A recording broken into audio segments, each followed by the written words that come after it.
Que se escuche, que se escuche. Kiekari Wanyuki. Les voix des peuples. Soledad, pueblo. Las voces de los pueblos. Hola, ¿qué tal? Sean todos bienvenidos a Voces de los Pueblos. Compañeras y compañeros, hoy analizamos el neoliberalismo en Nayarit bajo el gobierno de Miguel Ángel Navarro Quintero. Cómo, siendo formalmente parte de Morena y la 4T, su administración ha impulsado políticas que privatizan lo público, disciplinan la protesta y priorizan la plusvalía sobre la vida. Vamos a discutir tres ejes que son la privatización y el derecho a la ciudad, la represión de la protesta y las alternativas de organización popular para disputar ese poder. Acompáñenos. Me acompaña en el estudio gustosamente Fernando Cortés. ¿Cómo estás, Fernando? ¿Qué tal a todos los oyentes de Voces de los Pueblos? Es un placer saludarte, Harry.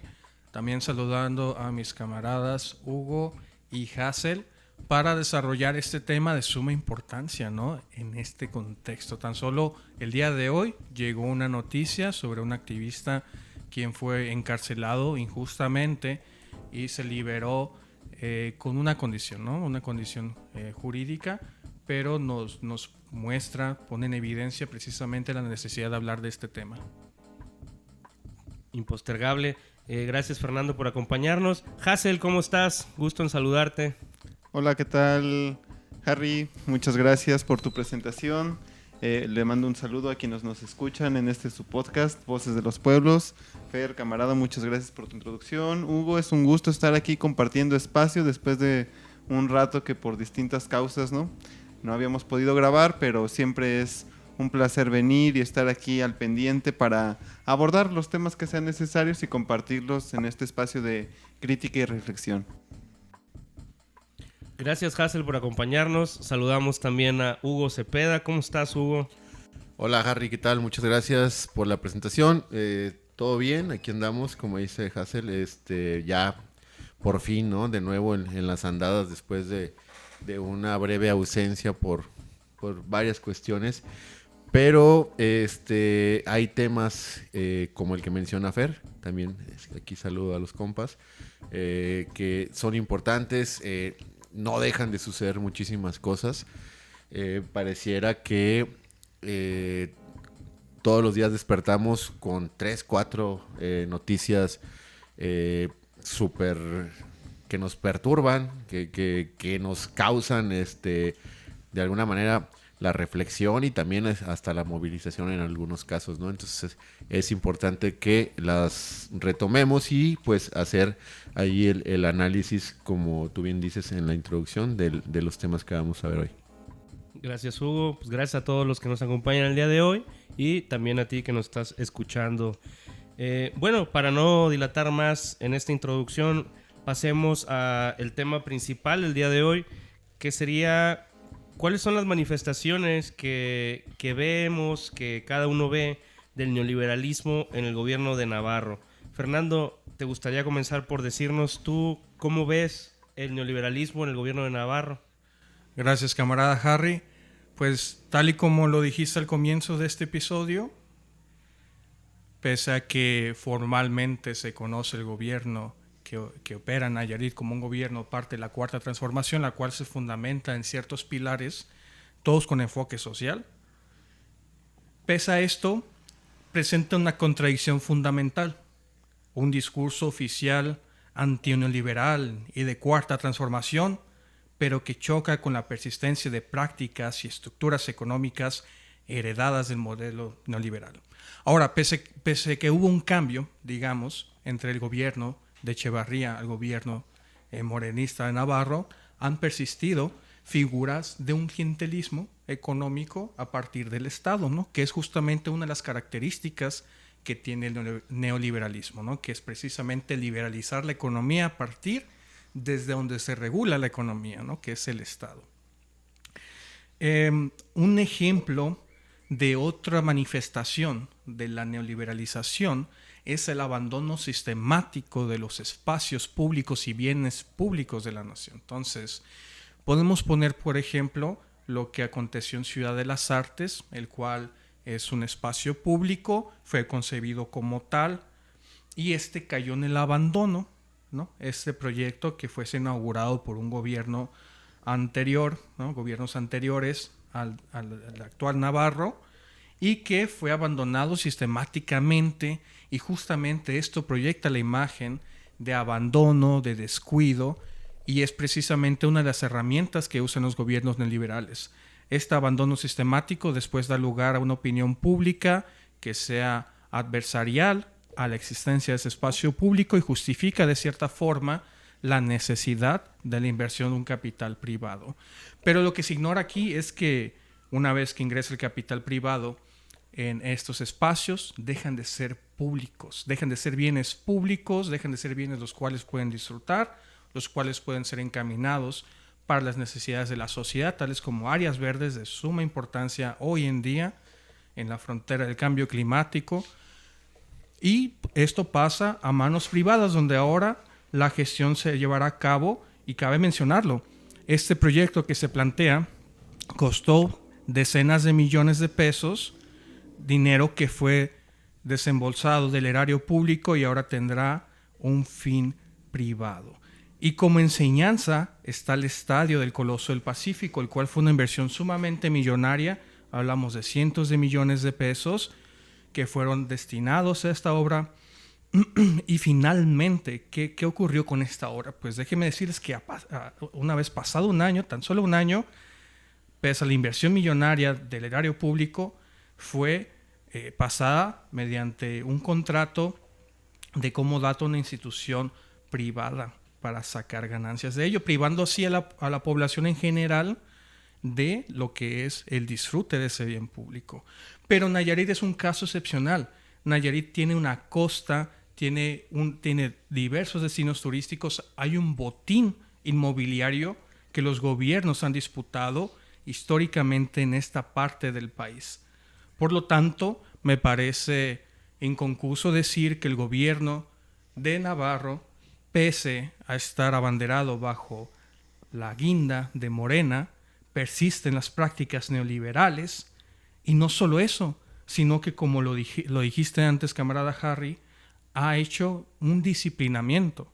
No se ha prestado a escuchar, no ha sido transparente en cuanto a los fondos destinados a estas obras, y no solo ello, sino que activamente ha buscado la tergiversación de la discusión política, la discusión pública, de la protesta, e incluso llegando al grado de la intimidación y el uso de los aparatos de represión del Estado con fines de callar las disidencias. Por lo tanto, me parece bastante importante poner en la mesa que este gobierno es neoliberal, es un neoliberalismo pragmático, con cara social, pero que en el fondo cumple el mismo propósito de extractivismo a las clases trabajadoras del país, en particular del estado de Nayarit. Sí, muy bien, Fer. Yo aquí quisiera abonar algunas ideas a lo que has dicho claramente. Ahí de manera explícita se ha mostrado algunos de los conceptos, ¿no?, que ya hemos traído a discusión para aludir al fenómeno del neoliberalismo en otros episodios, que pues los principales tejedores, ¿no?, son por ejemplo David Harvey, que ya lo hemos dicho, ¿no? Harry ya lo ha mencionado, yo lo he mencionado en otro capítulo cuando hablamos de que el neoliberalismo opera mediante la privatización de empresas o la transformación de propiedad social o colectiva en privada, ¿no?, o en beneficio del sector privado. Creo que esa lógica la hemos venido denunciando en distintos temas que hemos venido abordando, como bien lo ha dicho Fer, principalmente con el caso de el estadio, el que se quiere construir en Ciudad de las Artes, el Coloso del Pacífico. Vemos esta misma dinámica que Harvey, ¿no?, nos lo explica bastante bien en su libro de Breve Historia del Neoliberalismo y en algunos otros, Ciudades Rebeldes también. Y yo quisiera agregar algunas otras coordenadas teóricas para precisamente explicar por qué, tal y como lo ha señalado Fer, vemos que aquí en el gobierno de Miguel Ángel Navarro se genera, ¿no?, lo que varios teóricos, como él decía también, han señalado como neoliberalismo realmente existente. Y para ello pues me voy a remitir al trabajo de tres autores, que son Nick Tudor, Jane Peck y Neil Brenner. Estos tres pensadores son sociólogos geógrafos, politólogos, ahí le pegan poquito a todo, que al final de cuentas hablamos, ¿no?, de esto de la interdisciplinaridad para estudiar los fenómenos del capitalismo. Y entonces estos tres autores lo que nos dicen es que el capitalismo en su fase neoliberal opera contrario a lo que se piensa en muchas ocasiones, facultado por la intervención del Estado, ¿no? El Estado es un agente sumamente importante en la toma de decisiones que facilitan la mercantilización de los bienes naturales o los bienes colectivos, como lo ha dicho Fer bastante bien. Y aquí lo que ellos abonan es este concepto de marketing territorial. El marketing territorial lo que significa es que quien es el representante del Estado, en este caso Miguel Ángel Navarro, se la pasa haciendo tratos o convenios con sectores privados para ofrecerles territorios que les sean convenientes para llevar a cabo sus proyectos. Los dos casos de los estadios son un gran ejemplo, pero también tenemos otro. En la costa, como lo decía Fer, muy rica en recursos paisajísticos. En la costa puntualmente del municipio de Compostela, hubo un proyecto que se desarrolló hace poco, que también lo hemos venido mencionando, que es un campo de golf que se llama Nauca, Rivera Nayarit, y esta zona desde los gobiernos de Ney y Roberto González ha sido como muy explotada precisamente por su riqueza, ¿no?, de ecosistémica. Tiene 4 componentes ecosistémicos, tiene una extensión amplia de playas, tiene desfiladeros, selva. Es decir, es un atractivo turístico bastante idóneo para los intereses privados, y precisamente este campo de golf que tiene pues una inversión de más de $50 millones es un anclaje turístico, ¿no?, perfecto para atraer la inversión de gente que se dedica a administrar estos emporios o enclaves turísticos para ofrecer los servicios, ¿no? Lo interesante, por ejemplo, es cuando nosotros vemos las redes de este tipo de campo de golf, vemos que están en inglés, vemos que van dirigidos a un público que tiene que tener pues un capital bastante fuerte, ¿no?, para acudir a él o para disfrutar de todos estos servicios que ofrecen el campo de golf, porque no son espacios que cualquiera puede aprovechar, son espacios que van dedicados a pues, estratos sociales altos o inclusive, ¿no?, a extranjeros, a capital extranjero, a turistas extranjeros. Por eso, pese a que recientemente también el gobierno de Navarro ha querido pararse el cuello diciendo que recuperaron una amplia extensión de zona de playa que estaba siendo utilizada por Ney y por Sandoval para lucrar con las empresas o lucrar de manera privada, pues vemos que al final de cuentas él termina haciendo lo mismo, ¿no? Sí recupera playa, pero también cede playa y la transforma en campos de golf. Y también, como lo ha dicho Fer, este tipo de lógicas tiene una dinámica bien instrumentalista de la naturaleza y los ecosistemas, porque al final de cuentas, a nivel ambiental, tener un campo de golf en la costa implica arrasar con los ecosistemas locales, con las especies locales, los pesticidas o todo el mantenimiento que se hace con el césped de los campos de golf termina derivando o termina cayendo al mar y generan una contaminación bastante grande, ¿no? O sea, son una serie de lógicas que están circunscritas a la dinámica del capital, que buscan enriquecer a un sector muy particular y que no les importan las consecuencias medioambientales que están implícitas, ¿no? O sea, a eso se refiere con el marketing territorial. La idea es vender el territorio a alguien que tenga la capacidad, los medios y que le saque un beneficio, pues, si no bien personal, sí al menos de un grupo muy reducido, ¿no?, de empresarios.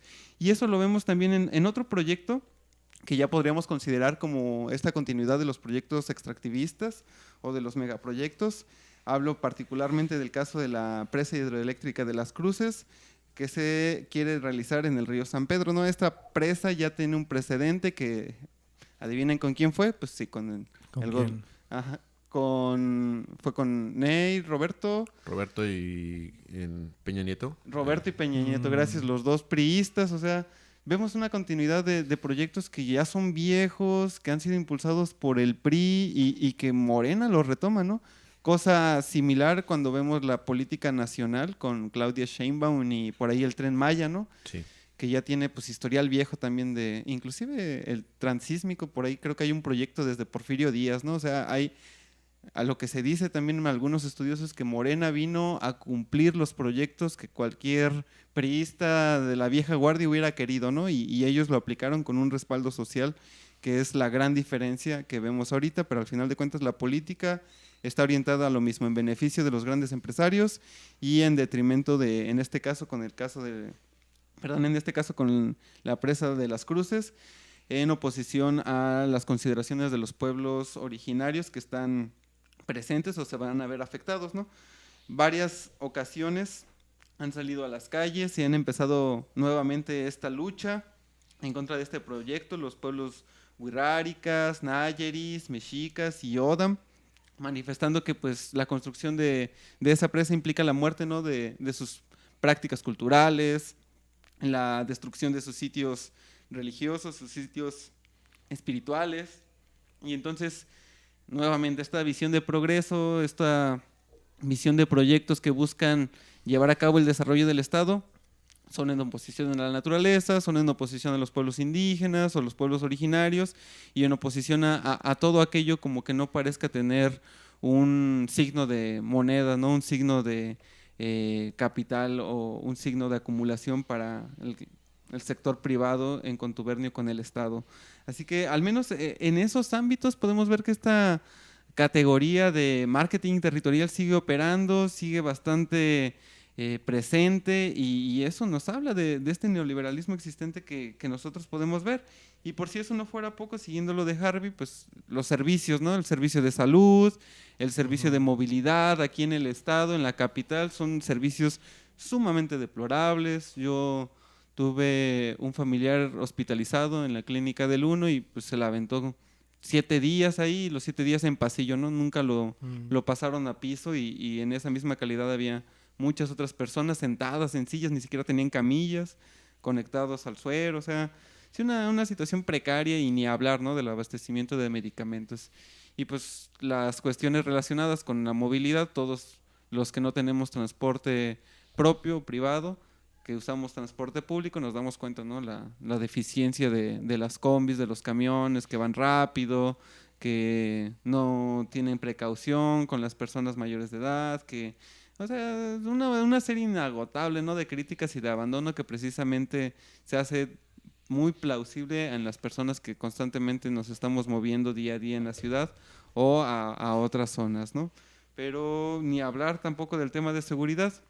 No me quiero extender tanto para no monopolizar, pero sí, o sea, yo veo que a pesar de que se dice que estamos en un humanismo de la 4T, en una nueva política, que salimos de Obrador y abrazos no balazos, con Sheinbaum a un humanismo nuevo, y vemos que en la práctica aquí en el estado Navarro ha reprimido a activistas que se han manifestado por lo de la Ciudad de las Artes, ha reprimido también al SUTSEM y ha llevado detenciones arbitrarias, ¿no?, como bien dijo Fer. Inclusive cuando fue aquella manifestación por Palestina, hubo un diálogo, tengo entendido, con los legisladores y se buscaba entablar esa conversación, ¿no? Sin embargo, se les cerró la puerta del Congreso y posteriormente fueron desalojados con uso de violencia por parte de personas quienes no tenían la autoridad para hacerlo, ¿no?, quienes eran guardias de seguridad del recinto del Congreso, ¿no? Ese es otro hecho más.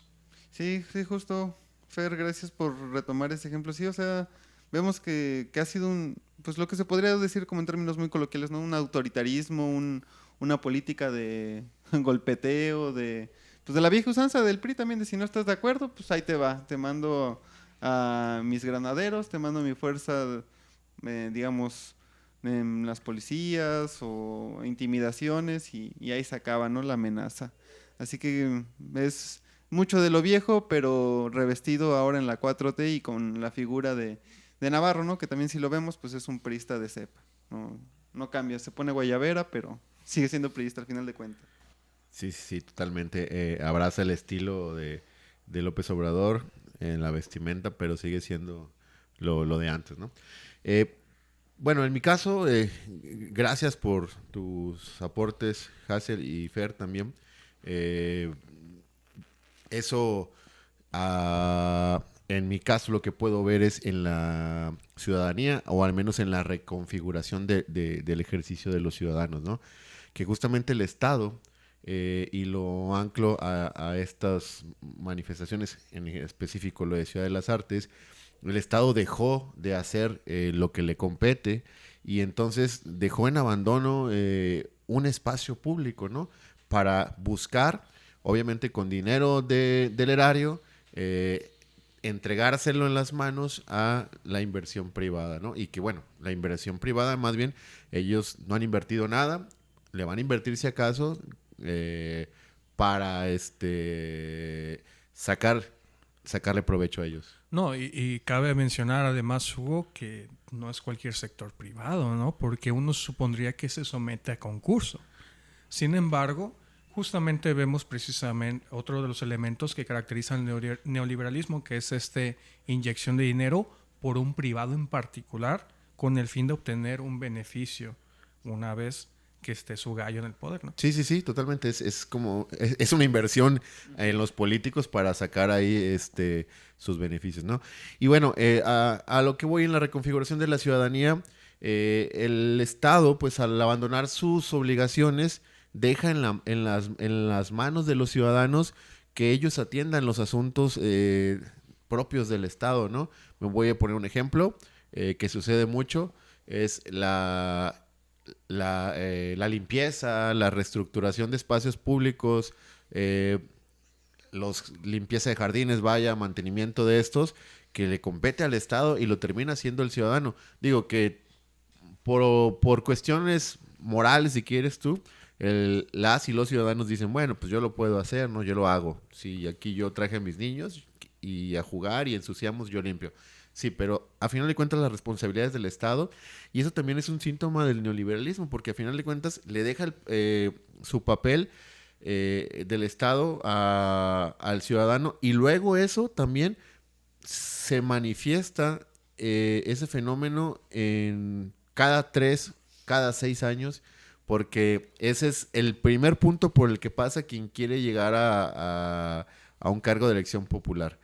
Vamos a limpiar jardines, vamos a hacer esto, que son cosas que le competen al Estado, pero van ellos y lo hacen y ya, se convierten en populares y entonces, bueno, quien lo logra, pues llega ahí a ocupar una curul o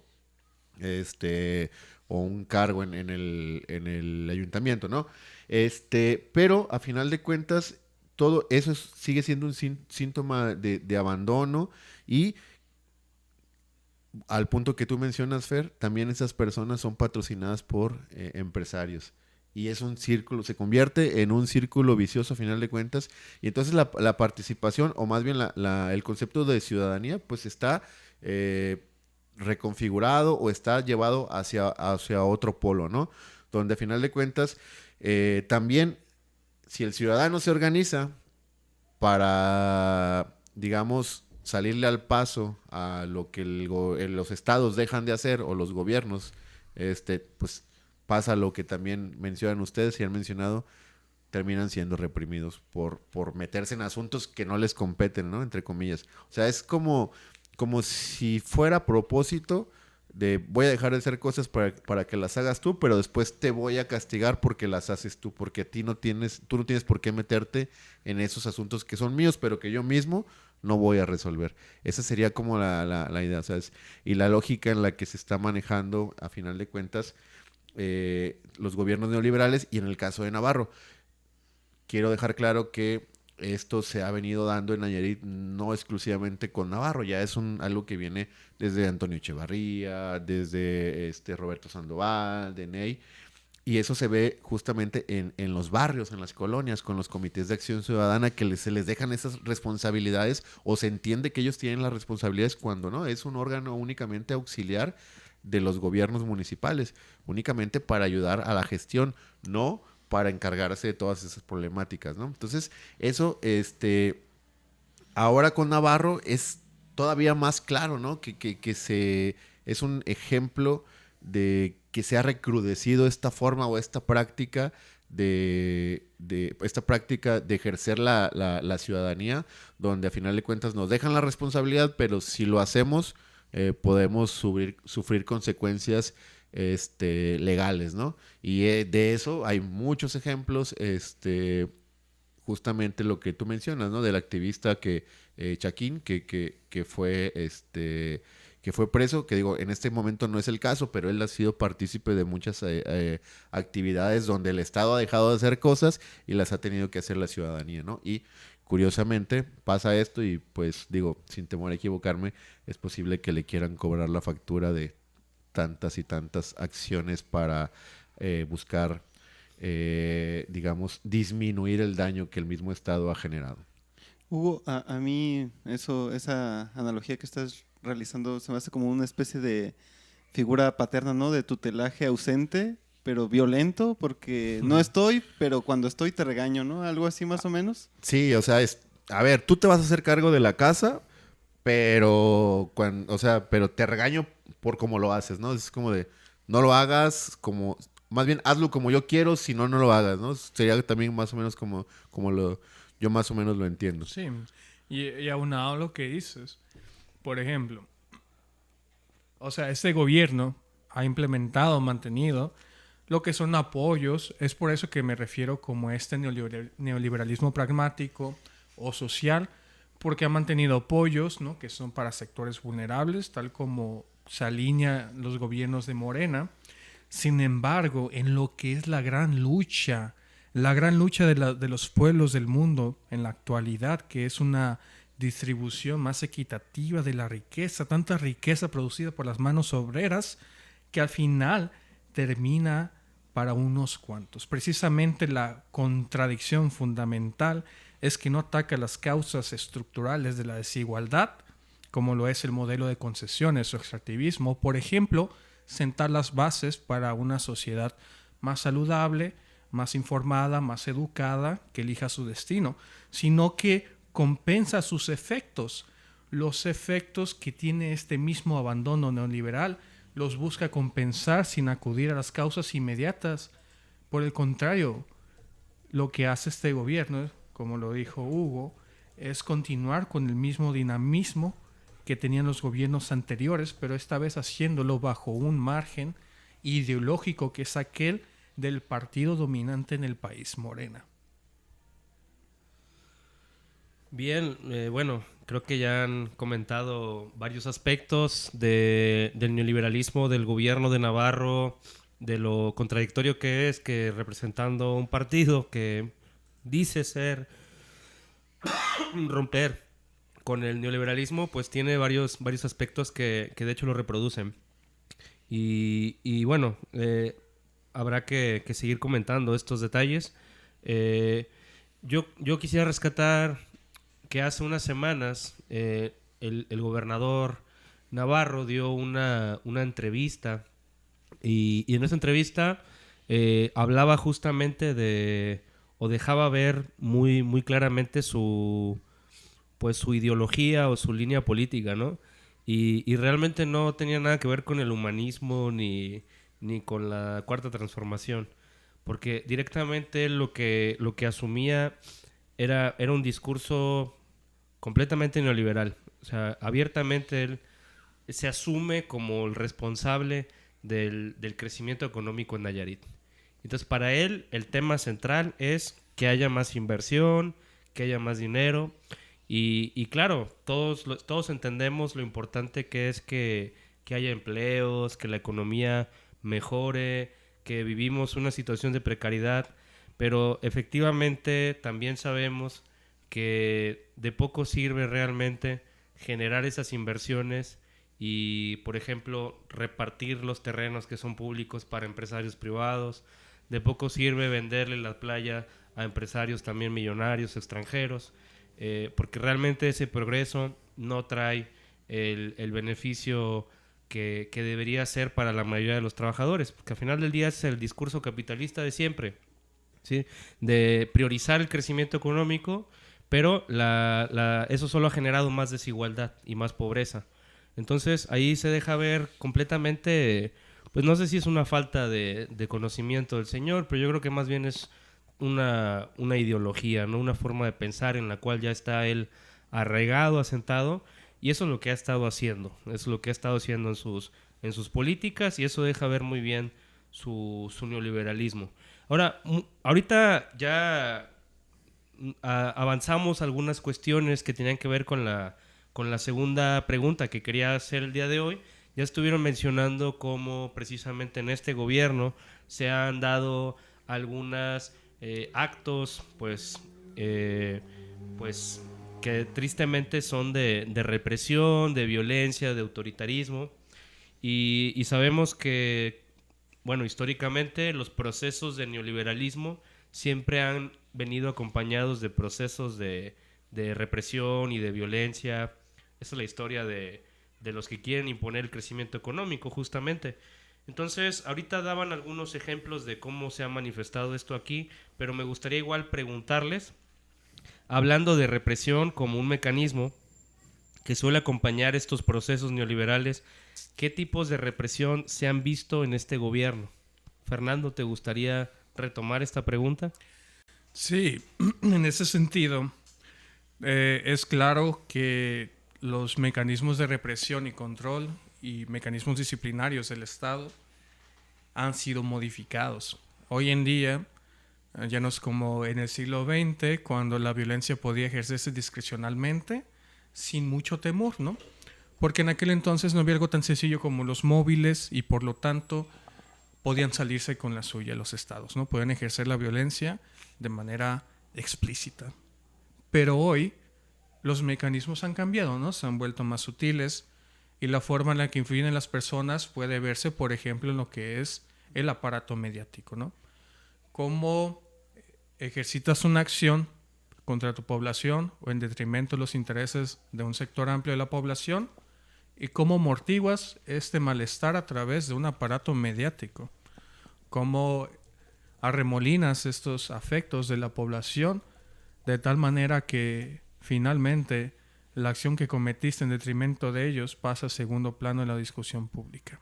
Entonces, puedo notar este tipo de ejercicio, pero también vemos otras prácticas las cuales son más comunes de represión, tales como la intimidación, la presencia de números cuantiosos de elementos de la seguridad pública en protestas, también el acompañamiento de otra tecnología que es reciente, ¿no? Como son los drones en protestas, la individualización, ¿no? Por ahí leí una opinión de un abogado quien ha estado involucrado en amparos que presentaron con motivo de Ciudad de las Artes y mencionó que su nombre era individualizado, ¿no? Se le mencionaba por su nombre directamente en lugar de hablar como procesalmente se habla en lo general, ¿no? Que es como el abogado litigante, el abogado defensor o la posición que ocupe.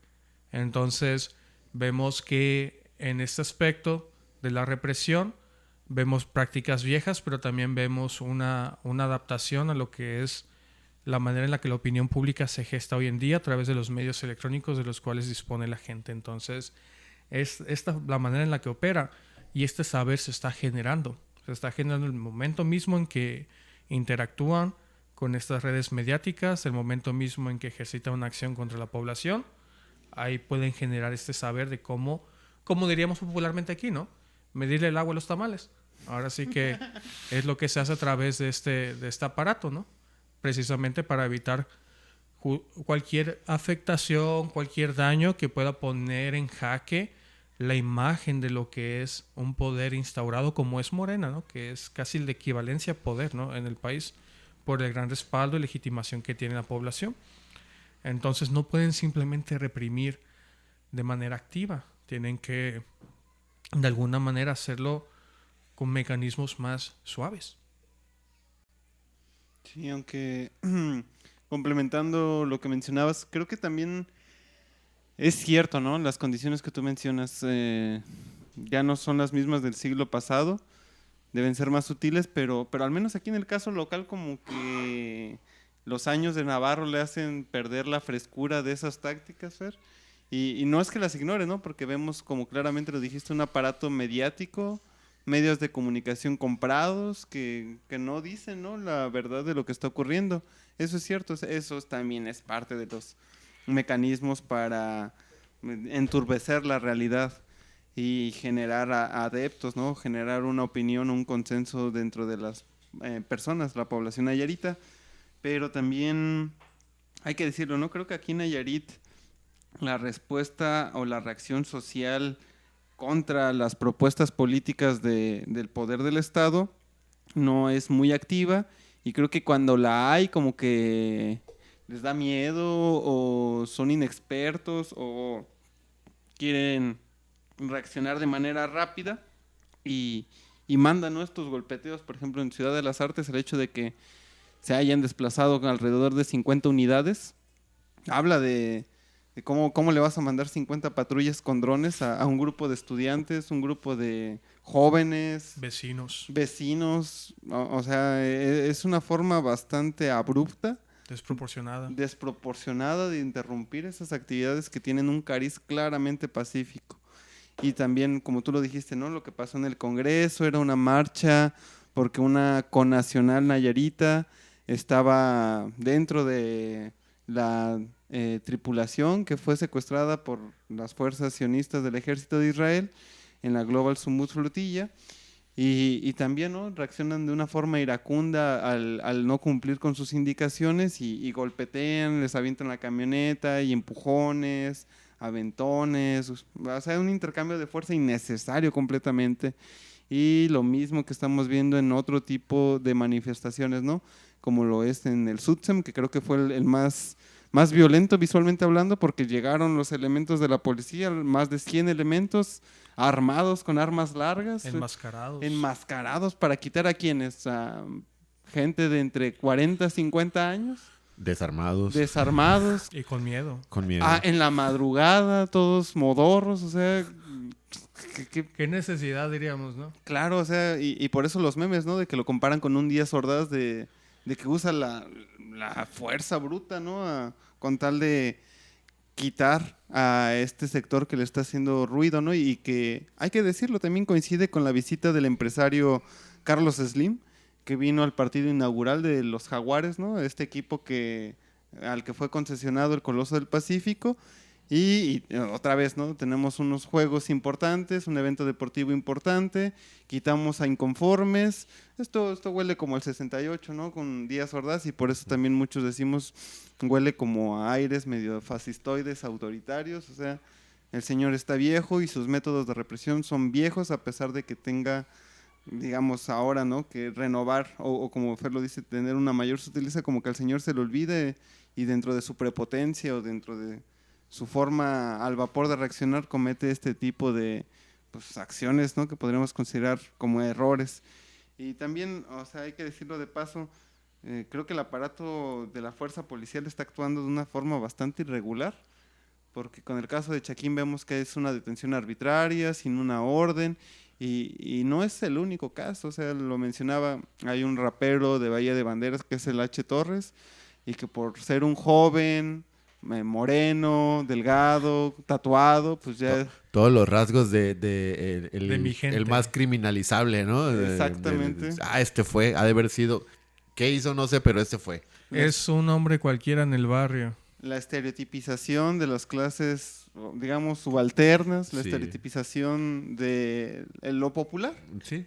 De lo popular, exactamente. Y no vamos lejos, esto también fueron prácticas del siglo pasado, el avándaro, sexo, drogas y pelos, o sea, degenere toda esa estereotipización del movimiento social, el movimiento popular, inclusive, ¿no?, con este caso que ni siquiera podríamos considerar cercano de Doña Chuy, una mujer mayor de edad que fue detenida de manera arbitraria, y que aquí fuera de la transmisión comentábamos, ¿no?, que depende, o más bien que ahorita depende de una situación bastante caótica, hablando legalmente, que está detenida, no está detenida, la trasladaron a un hospital, o sea, hay muchas irregularidades, ¿no?, que tienen que ver precisamente con el uso de la aplicación de la ley y con la forma de operar de los agentes policíacos, que está muy enturbecido. O sea, aquí en Nayarit yo creo que tenemos una situación bastante preocupante por cómo está operando la ley. Si ahorita están deteniendo arbitrariamente activistas por daños a la moral, pues ¿qué nos espera a nosotros, no? Nos van a venir a un día a clausurar este podcast porque estamos propagando ideas disruptivas para el orden establecido de la sociedad. Un crimen que en los 60, 70 estaba bastante aplicable, ¿no? Ultraje a la moral. Eso ya no figura en los códigos penales del país. Eso en la carrera hace ya 5 años nos hablaban de la necesidad de borrarlos de los códigos penales. Y miren. Totalmente desfasado. Ahorita que te escuchaba, Hassel, se viene a la mente, ¿no? Una analogía, no sé si valga, de Navarro y la 4T, ¿no? Es esta que vocifera, este grupo político que vocifera que ha emanado del pueblo, que es con su idea progresista, que está en favor del pueblo, ¿no? Y esta idea, ¿no? De lo que contábamos, o contabas tú más bien cuando vino Carlos Slim y quitaron a los manifestantes del Sutsen, que pues es el papá, ¿no? Que es bien buena onda, pero le da vergüenza que sus hijos tengan amigos medios tal vez problemáticos. A ver, van a venir mis amigos, me los corres a los tuyos de aquí porque quiero la casa bien limpia, ¿no? Bien al tiro. Qué mala imagen van a dar. Que van a darle mala imagen a mis amigos, ¿no? Y sí, así totalmente, ¿no? Esa idea de, pues, limpió la casa, ¿no? Y lo hizo con todo, y lo ha hecho con todo. Estos, ¿qué van? ¿Cuántos años van? ¿4? ¿5? De gobierno sí, no, 4, ¿no? 4 entró en el 2021.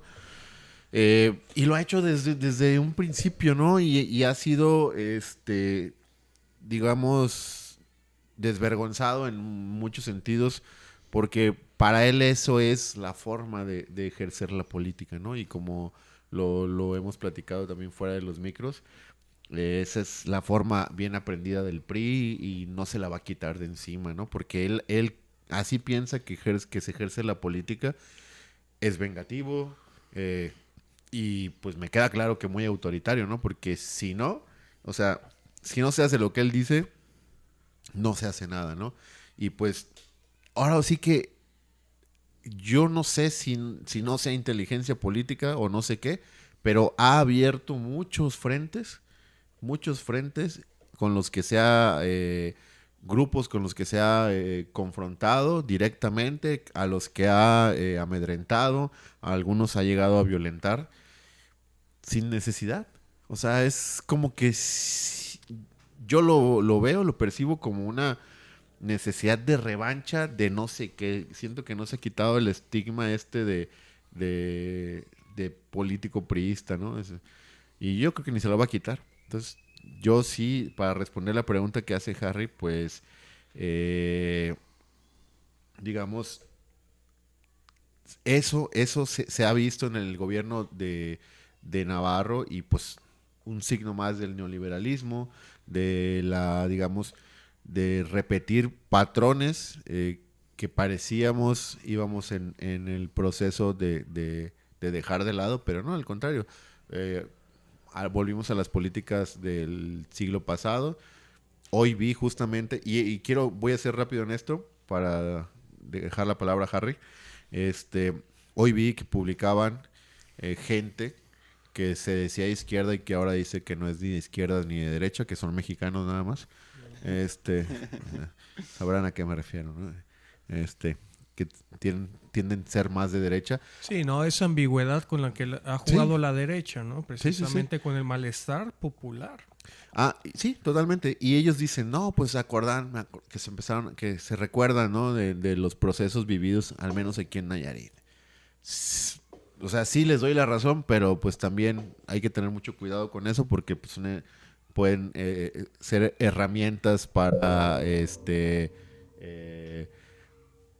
digamos, capitalizarlas políticamente, ¿no? O sea, sí es autoritario, pero aquí de partir desde la idea de pues hay que ver qué se puede hacer, ¿no? Contra eso.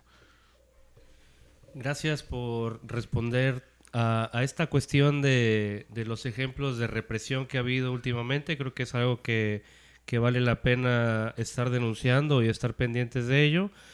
Vamos a seguir pendientes con el asunto del SUTSEM, porque pues creo que no se ha resuelto todavía el tema de las exigencias que tenía el sindicato por sus derechos laborales, que al final del día no se les ha resuelto, y lo único que se hizo fue pues removerlos de la vía pública de manera violenta, negándoles su derecho a la libre manifestación. Y ese es un tema clave que creo que habrá que dejar para otro día, porque aquí hay una cuestión también argumentativa de parte de Navarro, citando nuevamente esta entrevista que él dio hace unas semanas, y nótese, su argumento es el siguiente, ¿no?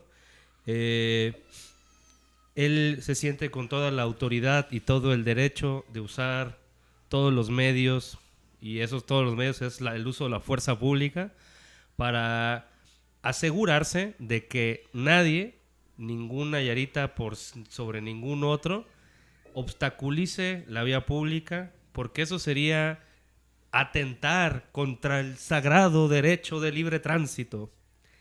Y ese es el argumento fuerte, ¿no? No sé quién haya sido la persona creativa, brillante, que se le haya ocurrido eso. Yo sigo pensando que los asesores políticos del gobernador son unas personas bastante ignorantes, bastante ineptas, y se nota porque, como ya lo decías ahorita, Hugo, ha tomado medidas innecesarias, se ha ganado enemigos que no era necesario ganárselos tampoco, y se ha ganado un descontento que es gratuito muchas veces, ¿no? Que no era necesario, y ha actuado de manera exagerada, ha reprimido cuando no era necesario reprimir, y ese es un ejemplo más de esto, ¿no? O sea, realmente yo creo que la ciudadanía misma ya está acostumbrada, por ejemplo, a no transitar por la Avenida México, a la altura del Palacio, que es una avenida pues de flujo, pero pues tampoco es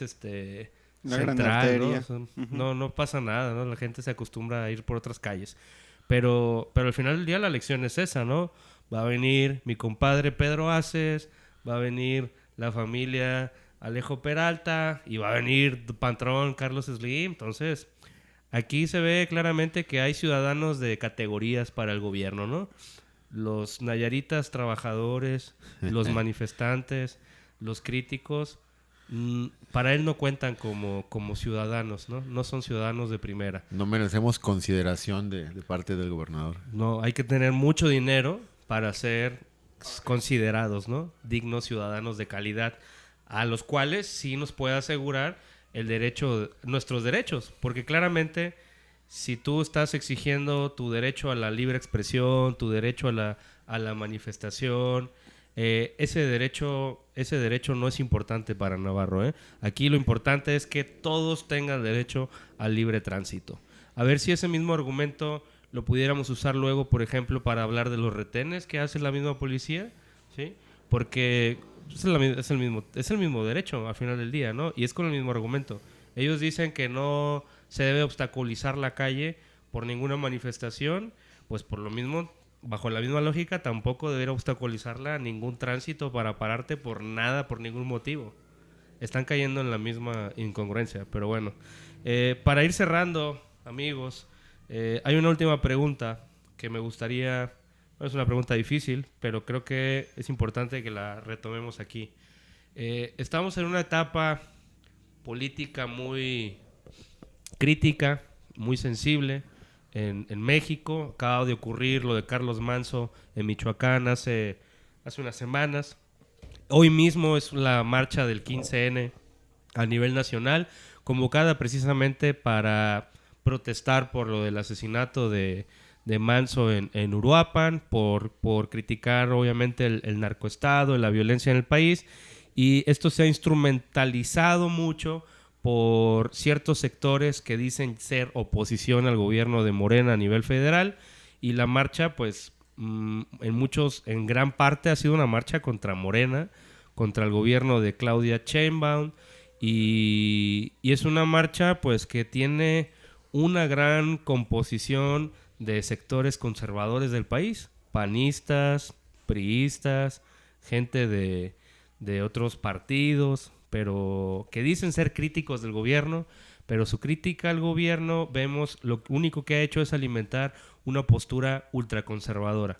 Por eso ya millonarios conservadores y con ideas retrógradas como Ricardo Salinas Pliego, el famosísimo tío Richie, últimamente se han envalentonado, ya se están postulando para la presidencia, y son evasores fiscales, son personas que tienen endeudado a todo el país, que se enriquecen a costa de los intereses que le cobran a los mexicanos, y ese tipo de personajes pues despreciables están tranquilamente hablando, usando sus televisoras, usando todos los medios que tiene a su disposición para criticar al gobierno. Y nótese que, bueno, si el gobierno tiene mucho de criticable, el capítulo de hoy se ha tratado justamente de eso, pero ¿cómo podemos construir una crítica al gobierno, ya sea al de Navarro o al gobierno federal, que sea desde la izquierda, ¿sí? Una crítica que realmente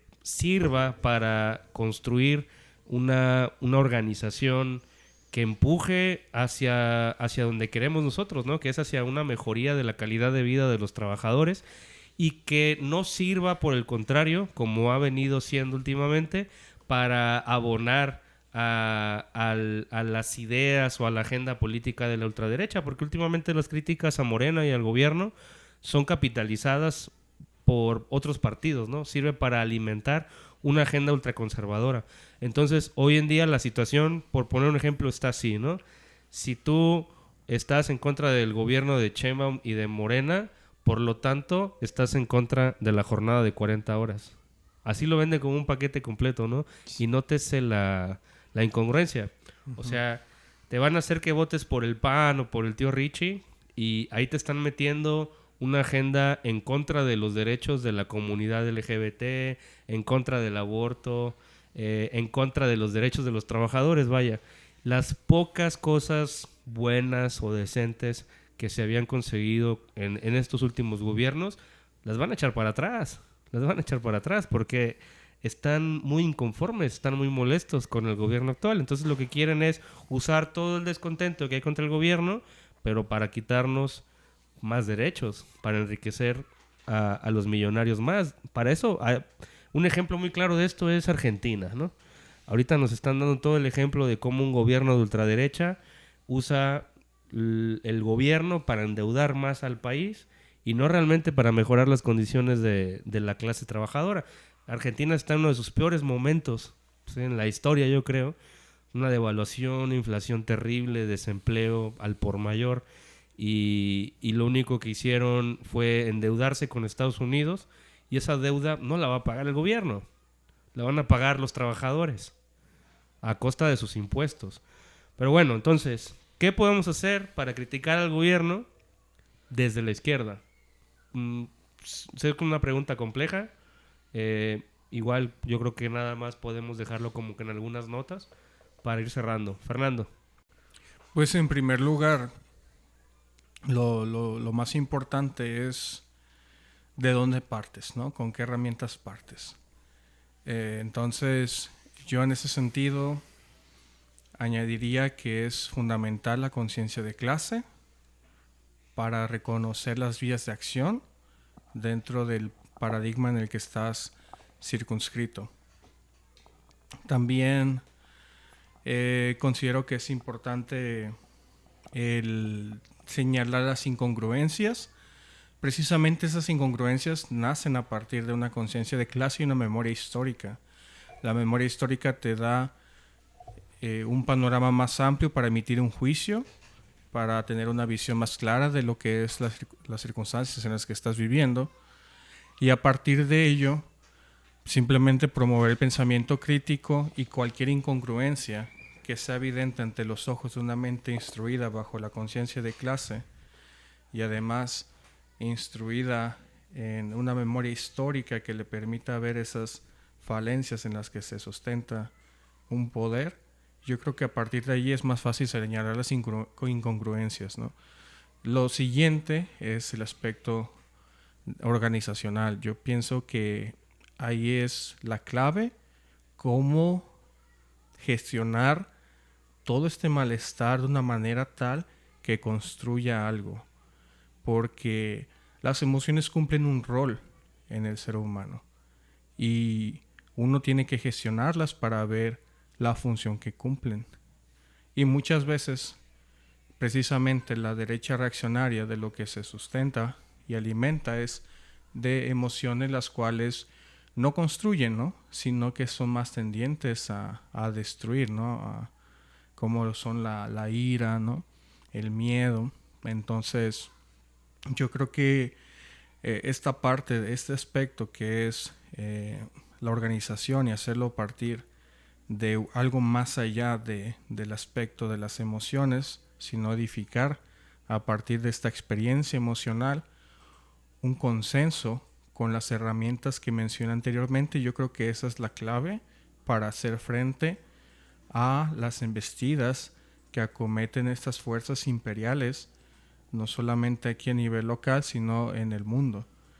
Es una cuestión de tiempo, precisamente porque se parte de una posición desventajosa, pero yo creo que la clave está allí. Yo creo que la clave está allí en poder hacer estos vínculos que vayan más allá de un aspecto fundamental, que es lo emocional. Es importante sentir, pero también hay que ver qué proyectan esas emociones en lo social. Sí, Fer, yo creo que sería como tener un termómetro del descontento social. Y en efecto, ¿no? Ahorita, con todo lo que hemos mencionado, es evidente que a nivel nacional hay una inconformidad grandísima por la violencia que azota el país. Eso es innegable. Yo con algunos amigos cercanos no he tenido esa discusión. O sea, el problema no es que Morena sea bueno o sea malo. El problema es que enfrentamos una situación de inseguridad a nivel nacional que Morena no ha podido resolver, es cierto, pero que no solamente es Morena, ¿no? Sino que antecede a Morena. Entonces tenemos que localizar precisamente cuáles son las causas, cuáles son los móviles que están generando esta situación y atenderlos de raíz, ¿no?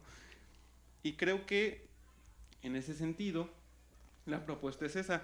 Yo creo que hay una línea de demarcación con la derecha o los grupos reaccionarios del país. ¿En qué sentido? Nos podrán robar los símbolos, la bandera de One Piece. Yo estoy sumamente indignado por eso, la verdad. Yo soy un fanático de One Piece, voy al día, leo el manga y créanme que estoy muy molesto por eso. Así que por eso digo, nos podrán robar los símbolos, nos podrán robar el lenguaje, nos podrán robar las consignas, pero lo que no nos pueden robar es la estrategia y la táctica de lucha. ¿Y cuál es esta? O sea, nosotros vemos que en el caso de la inseguridad, el narco no existiría si no hubiera un mercado internacional que sustenta todo este tráfico de mercancías ilícitas. En otras palabras, el origen del capitalismo es el origen de todos los otros males ambientales, de explotación, y es un sistema con múltiples contradicciones que es el capitalismo. O sea, el eje articulador que nos puede dar un frente común es una lucha anticapitalista, sí o sí. Anarquistas, comunalistas, socialistas, comunistas, inclusive grupos populares, zapatistas, todos convergemos, todos tenemos esta idea común de que es el sistema capitalista el que está teniendo un agotamiento. Y a pesar de que el tío Richie se ponga sombrero, a pesar de que la bancada del PRI salga con una playera de los Mugiwara, o a pesar de que el tío Fox, ¿no? También ridículamente salga vestido con una playera de One Piece, pues a la hora del discurso de decir, ¿sabes qué? Pues vamos extendiendo, ¿no? Esta inconformidad no solamente con Morena, como dicen los zapatistas, también sea el capataz que sea, el sistema va a seguir siendo el mismo, pues entonces pues vámonos, ¿no? A resolver otro tipo de sistema, otro tipo de organización que no pondere lo individual sobre lo colectivo, que no beneficie al empresario por sobre la clase trabajadora y que no lleve a cabo todas estas dinámicas o estas relaciones sociales que beneficien el acaparamiento de plusvalor o por decirlo de otra forma, ¿no? El enriquecimiento de unos pocos en contra del detrimento de las grandes mayorías, ¿no? Y ahí es donde se va a ver realmente, o sea, nadie que sea de derecha, nadie que sea un encubierto te va a decir, sí, la lucha es contra el capital, sí, la lucha es contra el capitalismo. Ahí es a donde les va a llegar el tope. Y esto me recuerda mucho porque lo estoy releyendo, uno de los textos clásicos del marxismo, ¿no? Reforma Revolución de Rosa Luxemburgo. Dentro de los planos políticos siempre hay oportunistas, siempre se va a presentar cualquier tipo de fracción política que quiera sacar provecho de las inconformidades sociales, y esos van a ser oportunistas sociales. Se pueden pintar de guinda, se pueden pintar de naranja, se pueden pintar de verde, inclusive pueden coquetearle, ¿no? Como con los movimientos progre, como lo que estamos viendo, pero a la hora de la verdad, en la hora de la práctica, en la hora de la demanda del programa político, cuando se anuncia que el problema no es un problema de partidos, no es un problema de candidatos, sino un problema sistemático, ahí es donde se les acaba el filo político, ahí es donde ya no quieren ponerse de lleno la camiseta de la crítica social, y ahí es donde nosotros podemos aprovechar para decir aliado enemigo, sencillamente, reforma, revolución. O nos quedamos en este sistema en donde estamos viendo que pues, nos está llevando la jodida en más de un ámbito, o llevamos a cabo pues, una reestructuración del sistema, ¿no? Y por revolución evidentemente no entendemos, como muchos críticos dicen, ay no, es que ya se quieren armar, ya quieren quemar, o sea, sí, pero no. O sea, sí puede ser ese tipo de revolución, sí puede ser a lo bolchevique, pero Rosa Luxemburgo también dice, hay otras formas, ¿no? No se claven con que la revolución es un momento, como lo decían ingenuamente en la marcha de hoy, ¿no? Que decían muchos posts, no, ya estamos en la revolución, o sea, y Rosa diría, la revolución no sea así. Fidel Castro, tomaron Cuba, ¿no? Derrotaron a Batista y dice, la revolución apenas comienza. No es que hayamos tomado el poder y ya hayamos hecho la revolución, sino que apenas comienza. La revolución es un proceso más amplio de transformación de las estructuras del sistema en el que estamos, de la transformación de las emociones, transformación de todo un conjunto de elementos sociales, económicos, políticos, culturales, y entonces va por ahí, es un cambio sistemático y es impulsar ese tipo de demandas, creo yo. Sí, yo estoy de acuerdo con lo que mencionan, y más que nada aquí con lo que menciona Hassel, estoy pues lo secundo, ¿no? Y a final de cuentas, yo creo que, o considero más bien que sí tiene que ver con una cuestión cultural desde el aspecto de la educación, porque pues si bien la derecha se ha apropiado de símbolos, se ha apropiado, o más bien ha utilizado discursos que son propios de la izquierda justamente para capitalizar, movimientos, y lo ha hecho de manera perfecta, ¿no? Pero lo que no ha dicho es que es el capitalismo el problema principal, justamente porque preservar el capitalismo para ellos es un beneficio, porque ahí está la clase parasitaria, los empresarios, el 1% de la población que acumula la riqueza, o 2% en México. Entonces, eso obviamente no lo dice, y tenemos que culturalmente hacer esa batalla desde la educación, desde el lenguaje, decirle las cosas por su nombre, y cómo generar una crítica organizada desde la izquierda. Pues yo considero que es pues ser críticos con la izquierda. Me preguntaba un estudiante, profe, ¿usted se siente decepcionado de Morena? Y la respuesta fue, decepcionado me sentiría si esperara algo, ¿no? Sinceramente, ¿no? Nunca espero nada de ti. Y aún así logras decepcionarme. Nunca esperé nada, aunque en cierto sentido sí tenía la esperanza de, sí, aunque no confié en ellos al 100%, es como, pues bueno, al menos que intenten hacerlas, que intenten, ¿no? Pero al parecer ni siquiera lo están intentando por todo lo que hemos visto en este episodio, la represión, la violencia, los casos de abandono, de ponderar la economía, o más bien ponderar, fortalecer la economía de la iniciativa privada. Entonces,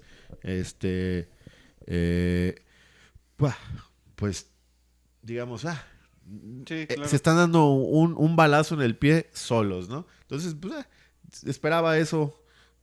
O más, ni esperaba nada, pero lo están haciendo cosas que les están afectando a ellos como izquierda electorera. Entonces, pero recordar que no es la única izquierda y que podemos construir alternativas desde la izquierda, como Hassel bien lo dice, con los anarcos, socialistas, comunistas, los grupos populares y comunales, ¿no? Entonces, pero hacer trabajo desde una cuestión de la reeducación, ¿no? Y con eso, bueno, al menos yo considero que sería un paso fundamental, no la solución total, pero sí un paso fundamental para reestructurar el ámbito político de nuestro estado, ¿no? Entonces, por ahí esa sería mi respuesta y pues adelante. Gracias, compañeros, amigos, por hacer el esfuerzo, ¿no? de apuntar. Yo creo que sí han arrojado luz sobre una cuestión pues complicada, pero como siempre, pues la solución la tenemos que construir colectivamente, socialmente, ¿no? Y creo que eso es la parte complicada. Bueno, para cerrar, lo que vemos en Nayarit es la vieja jugada neoliberal bajo nuevo empaque. Privatizar terrenos públicos, mercantilizar la cultura y usar la fuerza para callar resistencias. Nuestra respuesta debe ser doble: derrotar la narrativa oficial con análisis y mucha pedagogía, explicar quién gana con cada decisión y construir poder social mediante organización territorial, asambleas, sindicatos, cooperativas, alianzas culturales que obliguen a la política a rendir cuentas. No dejemos que la derecha se apropie de la crítica. Recuperemos la palabra transformación en la plaza, en el barrio y también en las leyes. Terminamos volviendo al diamante. La ciudad es nuestra cancha y no vamos a permitir que nos la vendan por un jonrón para los ricos. Los dejamos con esta bonita canción de La Resortera, una banda de ska de Morelos, Este Mal. Hasta la próxima. Hasta luego, gracias por escuchar. Saludos, gente.